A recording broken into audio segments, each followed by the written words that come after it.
Disruption is continuing in France amid anger over pension reform plans, with unions calling for a tidal wave of demonstrations on Friday, as the country counts the cost of the ongoing uprising. How long has it been going on? France's mass strike action began on December 5, with rail workers walking out, along with Air France air and ground crews. In the days that followed, lorry drivers blockaded major roads and postal and other public service staff downed tools. Chaos has enveloped the country. The situation has deteriorated. On January 9, around 500,000 demonstrators took to the streets of towns and cities across France, with teachers, nurses and lawyers joining the protests. By morning rush hour, there was 124 kilometers of traffic jams around Paris. It's going to get worse. Unions want a massive day of action to take place countrywide on Friday, the day that President Emmanuel Macron is to present his pension reform bill to cabinet. Let's make January 24, 2020 a true tidal wave of strikes and demonstrations, said CGT, the main union among French rail workers, adding, no train should run, no station should be open. It's all about pension reform?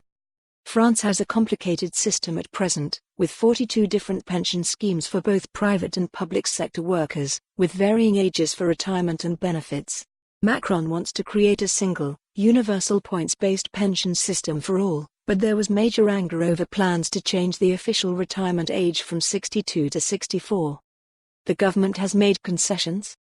Faced with seemingly unending unrest, the French government offered compromise, with a provisional withdrawal of an incentive to encourage workers to remain in employment until 64. The transport problem has eased.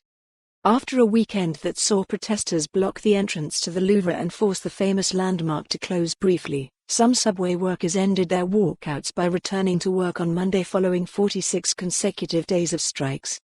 Haven't the protests run out of steam? Splinter groups are breaking off. On Friday, several dozen people invaded the HQ of the CFDT union, which is in favor of the points system. Separately, early on Saturday, a fire started in La Rotonde Brasserie, a known favorite of Macron, with arson suspected. Macron and his wife also had to be evacuated from a Parisian theater on Friday as demonstrators tried to find him. The economic impact? The Louvre is not the only iconic Parisian location to be closed by protests. The Eiffel Tower was shut last Thursday amid fears of unrest.